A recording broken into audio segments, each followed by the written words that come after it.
sensing God's presence in your kitchen and your community. Let's talk about it with pastor and author Alex Early on Steve Brown, etc. He's an old white guy, an author, broadcaster, and seminary professor who's sick of religion. And he's brought friends. Please welcome Steve Brown, etc. We are so glad you're here. In case you were wondering, I'm Steve, the aforementioned old white guy, and that you would take time from a busy schedule and spend it with us means a lot. So thank you for doing that. You always have a place at our table. We just don't let you talk. Or eat. Or eat, as it were. Matthew Porter is here. He's our executive producer. He's also a writer. You may have read his latest piece online, a Yelp review of a recent Grubhub delivery. Proud of my work. Important life-changing material. And our producer, Jinx, is in his little glass booth. Jinx says Alex should have named his cookbook, I don't even want to say that, 50 Shades of Gravy. Hey, at least you know it's for lunch today. Page 114. Our one-man IT department, John Myers, is in his tech bunker. John fixes things for us. And right now, he's thinking about fixing himself another plate of food. And Dr. George Bingham is the president of Key Life. George wants to say that Alex's new cookbook has many stirring chapters, but he's not going to stoop to that. And Kathy is the soft feminine side of the program. This fall, look for Kathy's full collection of cookbooks, irresistible taste and unmerited flavor. Her C.S. Lewis-inspired cookbook, The Glory of Weight, and of course, Fearfully and Wonderfully Baked. Matthew. We've got. This is going to be a fun program. Told y'all it's better when you eat on the show. I just hope somebody mentioned Jesus somewhere in this program and not just food. Alex has written a lot of things, and we love his books, as you know. But this is different, not because it's worse, but because it's so much better. If you are looking around and you're watching us on our YouTube channel, you will notice that everybody, with the exception of me, has a bib. This is not a bib, Matthew said. It's my cape, and I put it on backwards. Mm-hmm. And what does yours say? I freaking spill everything. Which should have been yours. That should have been yours. Yours says, you are what you eat. Eat something sweet. Eat something sweet. They were going to give me that one, but I'm already there. Right. What does yours say, Jinx? It says, if you can read this, I haven't eaten yet. You know, this is going to be a fun program. Alex Early serves as lead pastor at Redemption Church in Seattle. He's also an author and a lecturer and holds 2 master's degrees, plus a doctorate. If you want to know if somebody is really spiritual and they have a doctorate, call them Mr. and see how they react. Alex doesn't mind at all. He's written several books, and his latest, which I hold in my nicotine-stained fingers, Among the Pots and Pans, Connect with God, Love Your Neighbor, Nourish Your Community Through the Art of Cooking. Yes. You're kidding, Alex. You made this up. I All mean, I already feel guilty about not doing for my community and my church and the people I know. And now I've got to cook for them. And that's not going to happen. I just want you to know. I'll invite them over to Kathy's house. I was going to say, I'll do it for you. Yeah, she cooked lunch for us. Do you just like cooking and thought, I ought to put God in the middle of this, or what? Yeah, I got into cooking probably 15 years ago or so. It was right when I began to be a senior pastor, and I realized very quickly that work like in the parish is never done, and I needed to find some kind of creative outlet for me to do with my hands. Like pastoral work is all based on words, and you're at your desk or you're with people and things like that. And so I needed to find some kind of creative outlet and a way to do something, but I'm not handy. I can't swing a hammer to save my life. So I needed to find something to do with my hands. And so I was thinking, well, I don't know, pastor's golf, I guess, but I don't want to play golf. And no offense to the golfers, I just don't want to play. And unless it's putt-putt with my kids. But like, other than that, like I was trying to find a creative outlet. And so it's whether I enjoy painting, but that's something I do alone. I like playing music, but that's also something you can just do by yourself, And so I got into the kitchen and I found, well, that's where everybody's hanging out anyway. And so that's kind of how I found my interest in cooking. And in fact, my friend John, he's the one that really introduced me to cooking and said, hey, man, let's take this up together, man. You would enjoy this. And so that's kind of how I got into it. And you really did.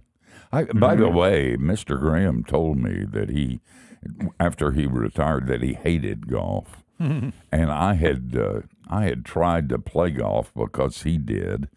And my friend said I never did. And, and I hated it too. But I felt somewhat less guilty after he said that he hated it. I might do the same thing with cooking. All right, I get the cooking thing. Okay, there'll be warnings on the kitchen door. Early in our marriage, my wife was never let into the kitchen and was really worried about cooking. And her grandmother said, "Honey, it doesn't matter if you can read." If your book had been published in those days, and that was before you were born, my wife would rise up and call you blessed. She turned into a good cook, but a great cook. But this book would have changed everything. Did you from early on when you were cooking, was God a part of? I know, certainly. I get that. That God's a part of everything, and excellence is something that we offer to God, all that. Yeah. But did you make this connection early on, or is this a later thing? It kind of evolved over time, I found myself in the kitchen with my family and my friends, and like you said, God's involved in everything that we're always doing. And so I started to notice over a period of time just how deeply spiritual the kitchen actually is. It can be a holy place, and anywhere can be holy. And so but it kind of evolved in my mind over time as I just was enjoying myself. It didn't start out as like a deeply theological or spiritual experience. It's time to party. It's time to have fun with my family and friends. That was the whole point. And then found out, oh my gosh, Jesus is here too. This is even better. So it was kind of like that. Oh man, it is a great book. We've kidded about it, but you're going to read this and think differently about food than you have thought before. We all know that Jesus is a part of everything, but the dinner table, yes, and in a profound and great way. Has this book been out very often? Very long? No, today's the day. Yep. So you haven't got any response yet. So you don't know. No. Got response from I us. don't know. Yeah, well, you got a good Just you one guys. from us. In fact, Kathy was telling Alex earlier that our major supporters, get gifts around Christmas, and this book is going to be that gift. And listen, Spoiler alert. if your recipes, Spoiler alert. if your recipes don't work, this is going to hurt us really bad. They work. I hope you were careful when you wrote them. They'll be happy they did it. You talked about John. Is he your friend who cooks? Yeah. Is he still your friend? He's still my friend. Absolutely. Did you give him any credit in this book? I absolutely give him credit. Just wanted to check and make sure, because friendship is important just as Jesus is important. The name of the book, by the way, and it had to be a big book. It's a coffee table book. Couldn't get the whole title on a regular size book. Among the Pots and Pans. Connect with God, love your neighbor, nourish your community through the art of cooking. And we're going to talk about it when we return. So go into your kitchen, get your utensils prepared, turn on the oven, get some things and set them on the counter, and we're going to worship on today's program. So don't go anywhere. Just start cooking. We'll see you on the other side of the break.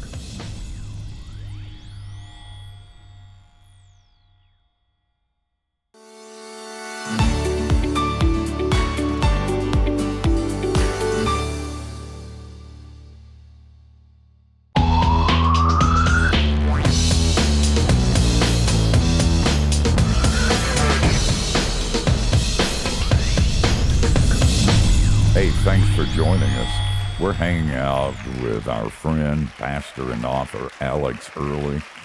We've loved his previous books, but we're eating in joy over his present book, which is titled Among the Pots and Pans, Connect with God, Love Your Neighbor, and Nourish Your Community Through the Art of Cooking.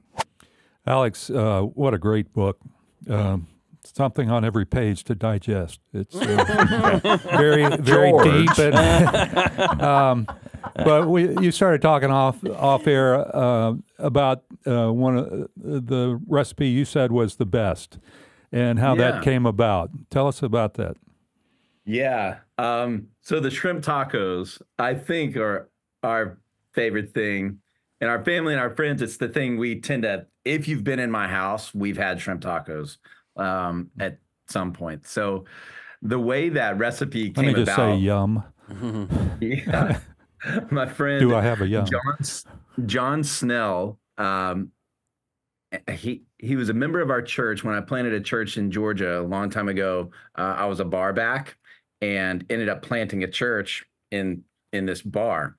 And John's work was across the street, and he wandered across one day and started bringing his family to our church, and we became really good friends. And he was the one, as I was mentioning earlier, who got me interested in spending time in the kitchen and cooking. And so we would turn up great music and pass an afternoon like that, just cooking together and coming up with stuff. And this one day in particular, he and I and our other friend, Grandy Streets, were crafting this shrimp taco recipe. And so you fry your tortilla, you marinate your shrimp, you make a slaw and some sour cream and some guacamole and all these things that go into it, Mexican street corn, all this stuff. And his daughter, John's daughter, Riley, we call her Rue. Rue came downstairs one afternoon, and as we were making tacos, we gave her one. She's like, "Oh, this is great, but it's still missing something." We're like, "We've been working on these tacos for like 3 years. What are you talking about?" She said, "You need red pepper jelly on the base." Oh, wow. Like, what? Oh, snap. Like, oh, I think you're right.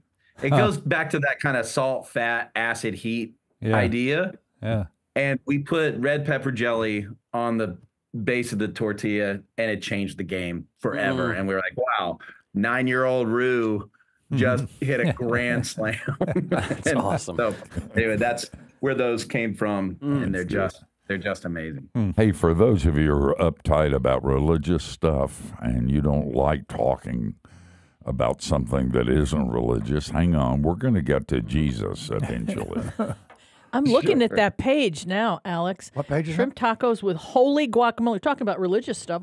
Holy guacamole and sanctified slaw. What more do you people want? What do you want? Egg in your beer? Get any better than That's that? page 93. I love the Alex. I haven't found anything I don't like in this book, but anyway, I love the table of contents, and I love as you get to each chapter.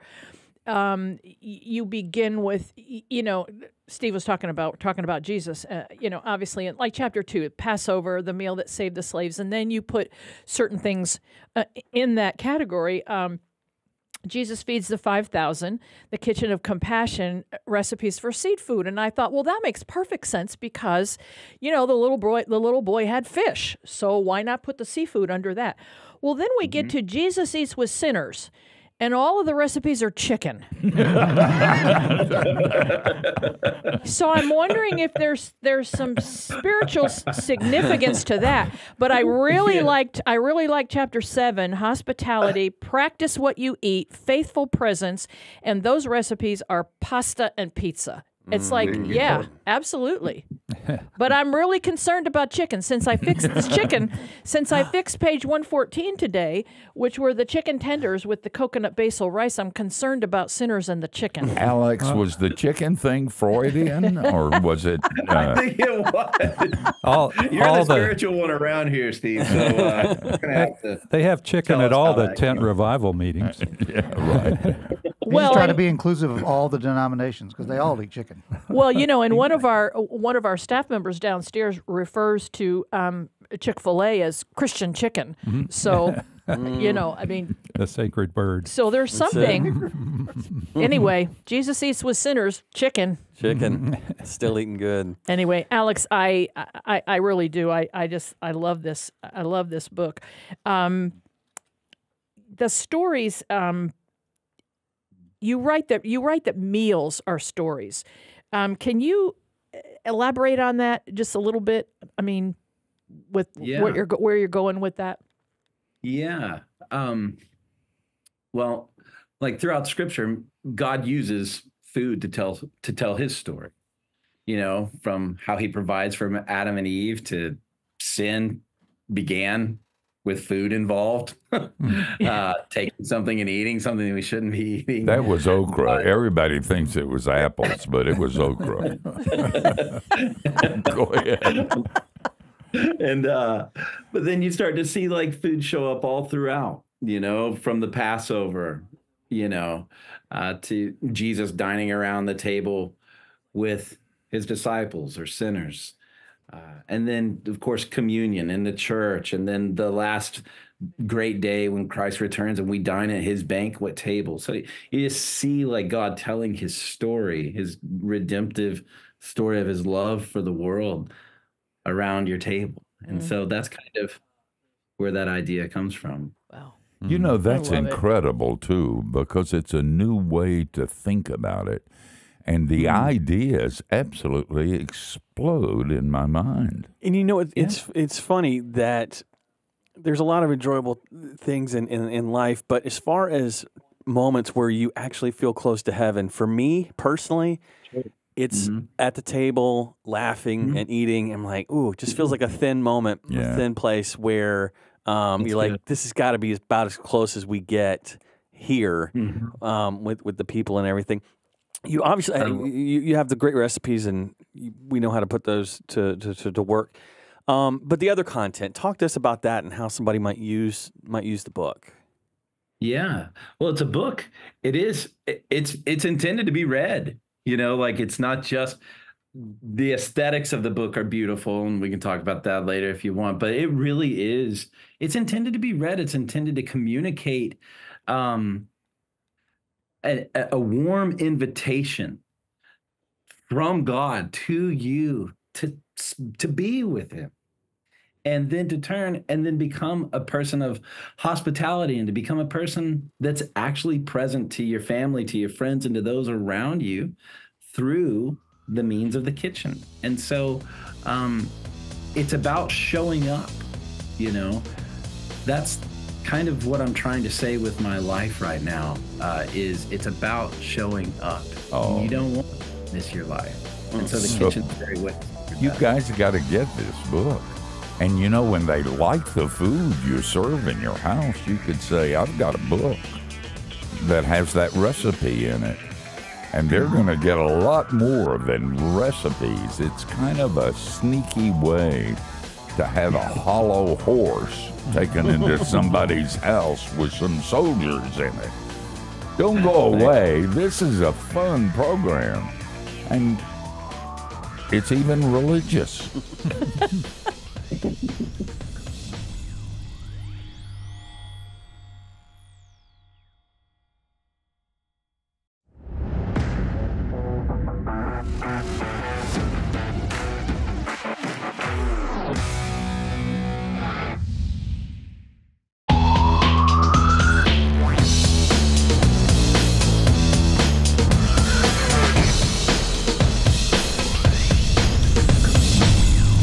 We're really glad you're here.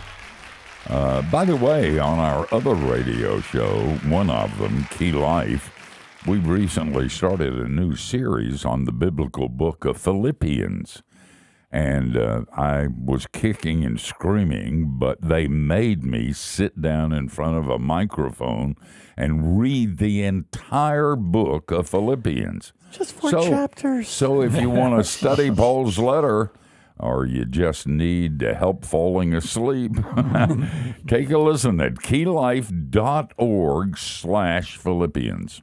Alex, you had kind of referenced this briefly before, but the heft of this thing, the look and feel of it is fantastic. It's got this great finish. It's hardback. It's got that design where it's going to sit on your counter real nice. Talk a little bit, if you would, about the thought that went into all the little disparate pieces of this, the graphic design, the photography. Yeah. Well, first, all the photography was done by my wife, Jana. And so she found her way into photography around the same time I found my way into the kitchen. And she'd always been interested in photography, but really started going for it over the last 15 years and has become an incredible photographer. And so she doesn't traditionally shoot food. She tends to shoot mostly fashion and bands and live music and things like that. But she shot everything in our kitchen or wherever we were cooking, for this book. So she did all the photography. And then my dear friend, Don Clark, who his company is called Invisible Creature, Don did all the beautiful illustrations in the book, as well as the cover design. And like you mentioned a moment ago, like it's this like beautiful hardback, like debossed cover on it. And so Don basically kind of pushed his way in and said, "Hey, who's doing art design for this book?" And I was like, "Well, I don't actually know who's doing everything at Harvest House." He's like, "I would really love to do all of this. Can I please come play?" I'm like, yeah. So for those that don't know Invisible Creature's work, I highly encourage you to go check it out. Donna's an extremely gifted artist. And so when he reached out to Harvest House, they went, "Yeah, we'd love to have you come play ball." And so he worked really hard on this and just turned it into this beautiful book that it is today. So between Jana and Don, they were able to take so much of my work from the writing and reflecting and the cooking, and they were actually able to make it aesthetically just beautiful. Alex, and in addition to the beautiful presentation of the book and the great recipes and so forth, you have some serious biblical study content in it too, almost devotional in some ways, and real study aspects. Just as an example, one thing that struck me, if I'm remembering it right, when you talk about kind of the etymology of compassion, when it came up with, I think, the feeding of the 5,000 and the Greek, going back to that. Talk a little about that. Yeah. So the Greek word for compassion is splachnizomai, which is just fun to say. But it comes from the Greek word splachna, means guts or bowels or entrails. And the idea there, which is really, Chitlins. and exactly. And the idea there is when Jesus looks on the thousands of hungry people, he knows their stomachs are turning and his stomach begins to turn too, but for different reasons. You see, like compassion is an emotion that you feel deep down inside of you. And that's why the New Testament writers use that word to speak about compassion, is because it's a gut-wrenching experience. And so Jesus' gut was wrenched in compassion over people that were in tremendous need. And so he felt compassion for them. So that's where that comes from. And he goes, well, your stomach's grumbling, my stomach's turning. I'm going to do something about this. And that's when he fed the 5,000 families out there. Oh, man, so good. A lot of sermons have been shortened because they end close to the luncheon time.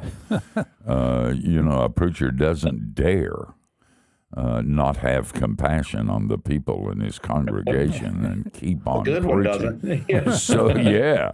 Or the Baptist will beat you to the restaurant, man. There won't be anything left. Didn't come to play. We had a lady in our church that left 5 minutes to 12, whether he was done or not. She sat 3 rows back, got up, and she was beating the Baptist. That's the only reason she did. And you know she's God's favorite. Oh, yeah. Because nobody said a word. Wrap it up, Padre. One of the really great scenes in The Chosen is the feeding of the 5,000. It is a moving thing. And a lot of people don't know that people came from all over the country to participate in that particular scene. And the compassion of Jesus is clear. You invite unbelievers to your table? No, it's too late. We're into a break. Spit. We're going to return, and the question I'm going to ask Alex is profound. In fact, you're going to be absolutely amazed with the question if I don't forget it in the break. I wrote it down. The name of the book is Among the Pots and Pans. Connect with God, love your neighbor, nourish your community through the art of cooking. You never thought of that before, did you? Well, we're glad to help with Alex Early's book. Get it. Eat. Rejoice. Serve Jesus.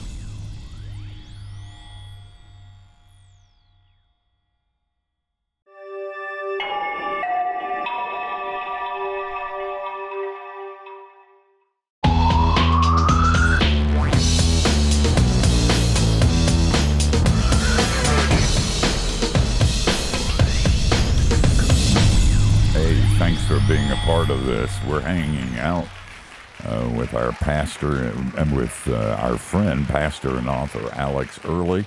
You can keep up with Alex at paearly.com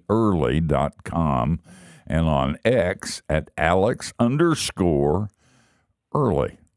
Hey, I was thinking, and do you invite pagans to your table, unbelievers? They like. I don't call them that to their face. Well, but yeah. they like that. Sit They down, like brother being pagan. called pagans. It's a name. Term of endearment. Yes, it really is. Obviously, no. I seriously, as you do that, does cooking become a mild, unobtrusive witness? Yeah, in absolutely. your family? I mean, absolutely. Yeah, I absolutely have my friends over that don't know Jesus or aren't interested in Jesus. And yeah, we spend our time in the kitchen together anyway. And it's a way that we're friends. We're friends. And they see Jesus in my life and in my family's life.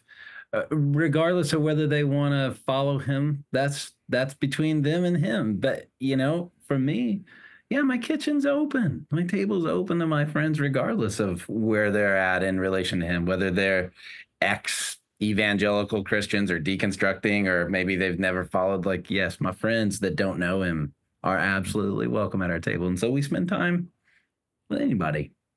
That's so good. And sometimes God is most present in the place where he is not referenced.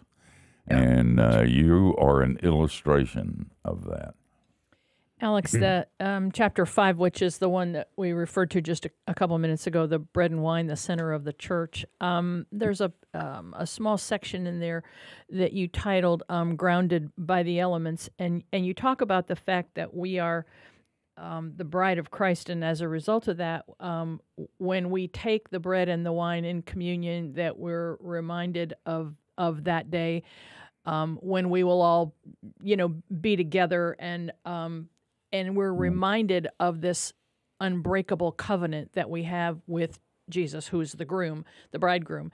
Can you expand on that just a little bit? I mean, I grew up in the church, and I thought that I always understood, and I did, the significance of the bread and the wine, but it's been fairly recent that it's become as significant as it maybe should have been a long time ago, but as it is what it is now. What about it in particular to you stands out for being so significant? How's that changed? I'm in a church now where we never pass the elements down the row. We go forward, and it's very. I don't know whether the elders have to go through a training class or whatever to do it right. Here's the right way, and here's the wrong way to share communion with people as they come. But it's very, very personal and very. I mean, of course, I do wear my name tag, so I don't for a minute think that every elder who serves knows my name. But when I'm eyeball to eyeball with an elder who calls me by name and says, "Kathy, this is the body of Jesus, which he gave, for you," or this is the blood of Jesus that was shed for you. It's really taken on a whole new thing than just here comes the thing down the row, and And Alex, Kathy has become a Lutheran from a Presbyterian, and she's serving as a missionary. But the Lutherans take far more seriously some of the things you say in your book than most of the Protestant denominations. They really take, even in their formal theological statement of the essence of the Eucharist, they take it a step further. Yeah, they do, and I think all of that is a part of it. But you're headed in that direction with this when you talk about the bread and the wine, and that partaking in this is is part of the covenant that we have with the bridegroom Jesus. Yeah, and I think that's where you do taste and see that the Lord is good at the communion table like nowhere else. You come forward, and your priest or your pastor or elders, whatever you call them in your denominations, are telling you that Jesus takes you seriously, that he wasn't clowning around on the cross. And this isn't make-believe, and it's no small thing to call yourself a child of God because you became a child of God at the Son of God's generous expense, and it's a way of renewing your covenant with God in a sense. It's kind of, for me, when I think about taking communion, it's kind of like when I look down at my wedding ring, and a lot of times I look at my wedding ring and don't think anything, but sometimes I sit down and look at my wedding ring and remember, oh my God. And I feel that way about communion, that there are moments where I'm really present. And it helps to have a pastor say, "Kathy, this is for you. Jesus died for you." And so it renews a sense of belonging and it tells you that Jesus takes you really, really seriously. The whole you, especially the you with all your skeletons in the closet and all the wrong turns you took along the way. That's why he's there. And that's what I see in that. You know, words are important. They solicit either bad or good feelings. And it's no accident that at communion we call it the Lord's Supper.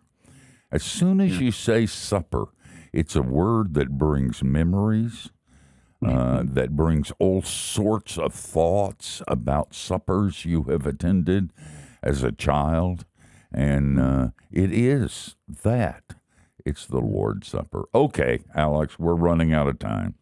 Don't bring up the tacos again, okay? But other than that, what's your favorite recipe in the book? He said. Oh, man. It's the shrimp tacos. See, he can't get behind. Well, it's like talking about which of your children. We We don't have time to think a minute. That's it. Okay, I really, really like the steak au poivre sandwich, steak sandwich, which is a peppercorn steak served with this mustard sauce. That's really fantastic. Also, really like the aged Gouda grilled cheese with the sun-dried tomato pesto. I made that 2 days ago, and that is great. I took 1 week in like 2015 and only made grilled cheese sandwiches, and that was Oh man, That's not all bad. Matt, we're going to his house. it was one of the best weeks of my life, honestly. Wow.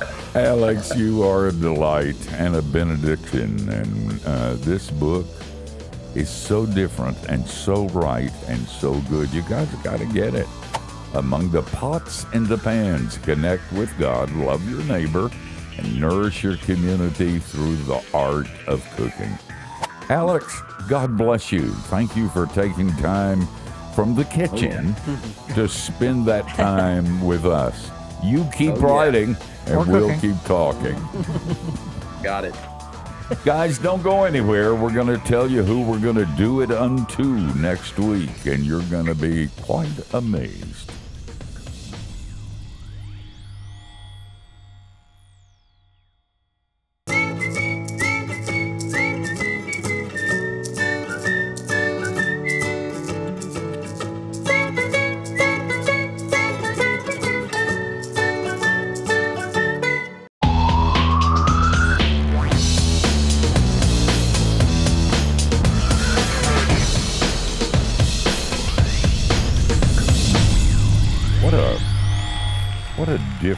What a great hour among the pots and pans. Alex Early has done us a favor in a book like this, but he's done more than that. He's reminded us of things that we sometimes forget. You ever think that unbelievers have us figured? They really do. We don't do anything that shocks anybody anymore or that is surprising. We use Christian words, we eat Christian cookies, and we read Christian books, and we go to Christian movies, and they just get bored with us. But Alex reminds us that when you're making tacos, it's about Jesus. When you're cooking a pepper steak, it's about Jesus. When you're sitting around the supper table, and you ought to try this, or try inviting neighbors that you haven't met before for pizza, and don't have grace before you eat, okay?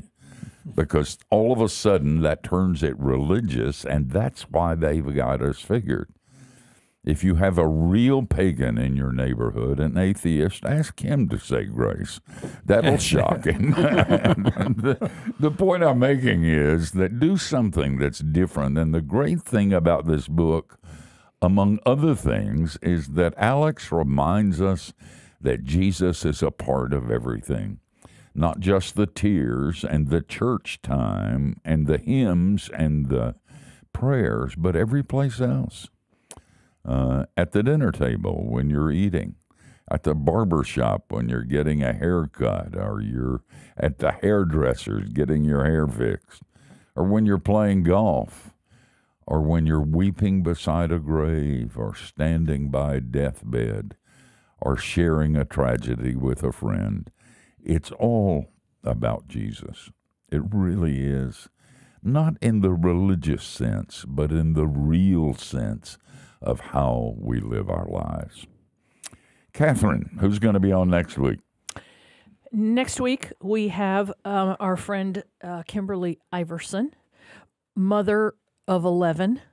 Not yet. 9, no, she is. It's a typo? Mother of 11, 9 on the outside, 2 on the inside. Okay, she has twins on the way. And her book is titled Memoir from the Manic Years, Discovering Humility as the Antidote to Anxiety. And I would just like to say that anybody who can be humble during the anxiety of having 11 children should probably be read. Probably read what they say. Given formal sainthood. Well, yeah, at least. Well, That's let's good. see after the twins are born. Well, yeah, there's well, that. maybe The it's How that last, works. She wrote it down. the last 2 could do her in. She's going to say, I've had it with this Jesus stuff. I'm going to be a Buddhist. Hey, guys, we're going to come back next week, same time, same place. Hope you join us. And between now and then, don't do anything we wouldn't. And that gives you a wide, wide berth. Don't need a wide berth to get this thing out the door.